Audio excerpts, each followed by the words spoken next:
Shalom ve'erev tov, good evening. Welcome to our daily TV7 Israel news bulletin, broadcast from Jerusalem.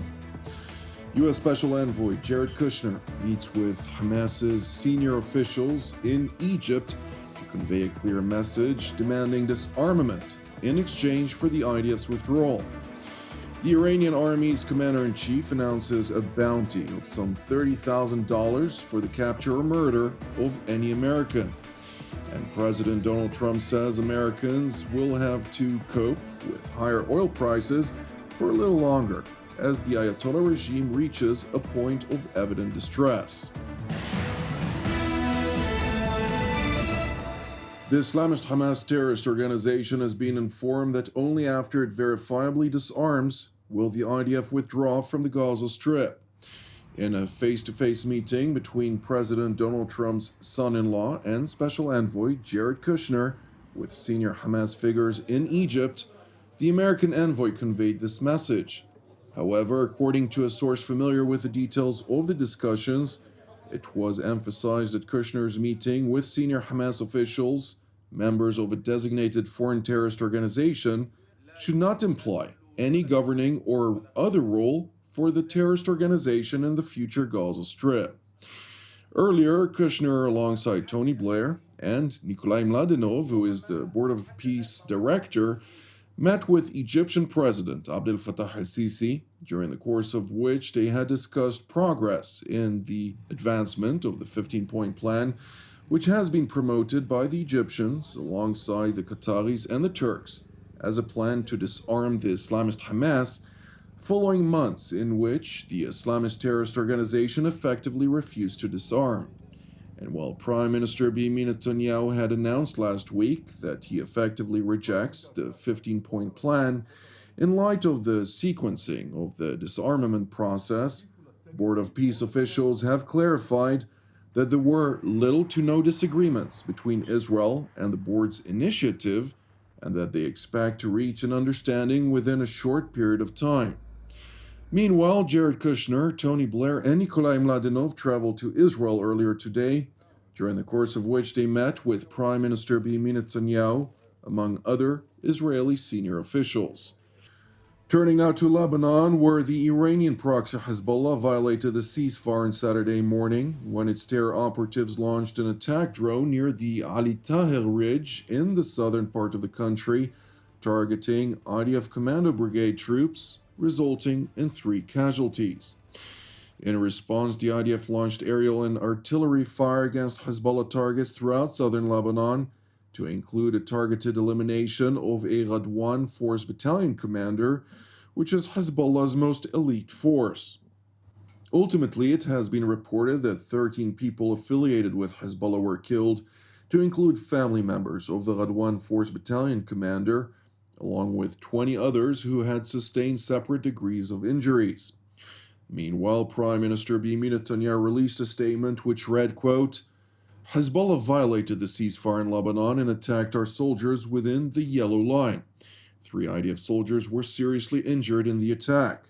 In response, the IDF struck Hezbollah's terror headquarters from which the attack order was given. At the time of the strike, civilians were at Hezbollah's headquarters as human shields to falsely accuse Israel of deliberately targeting civilians. The IDF acts according to the policy of the political leadership and removes any threat to our forces and civilians, both in Lebanon and Gaza. We wish a speedy recovery to our wounded soldiers, and the State of Israel will not tolerate any harm to its soldiers and will act forcefully against any threat."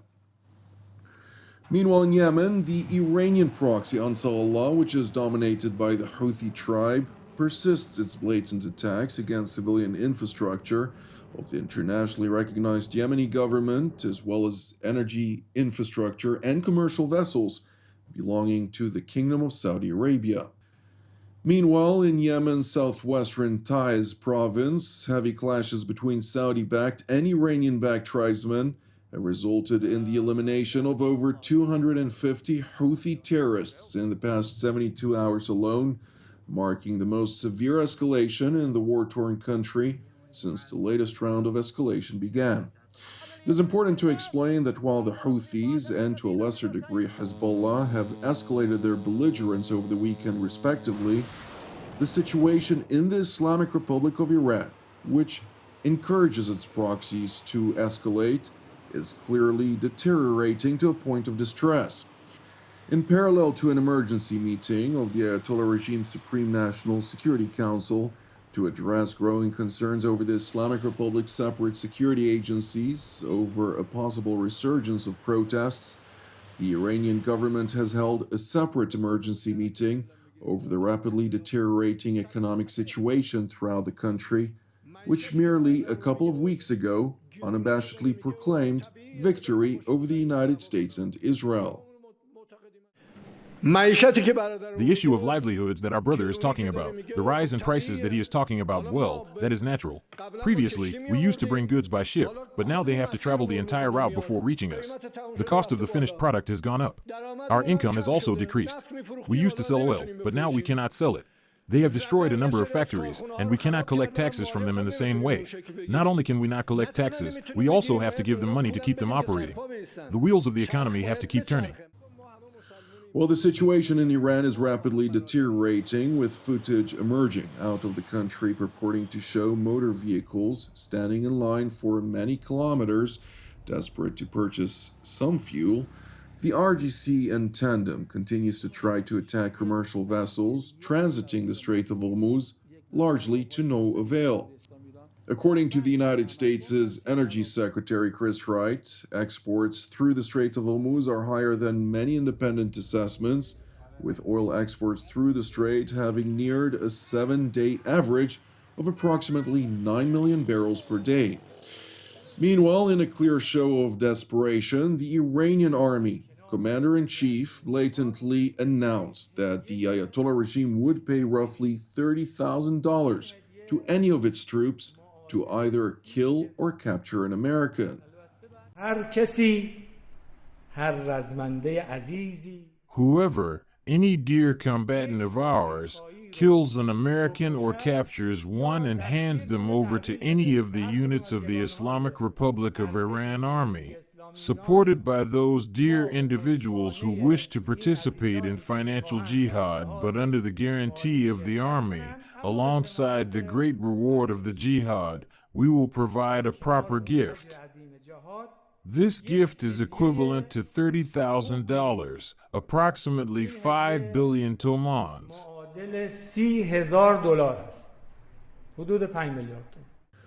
Meanwhile, in New York State over the weekend, U.S. President Donald Trump, during a rally of his supporters, addressed the U.S. Navy's unrelenting blockade on the Islamic Republic of Iran. Soon I'll be declaring the Hormuz Strait a territory of the United States.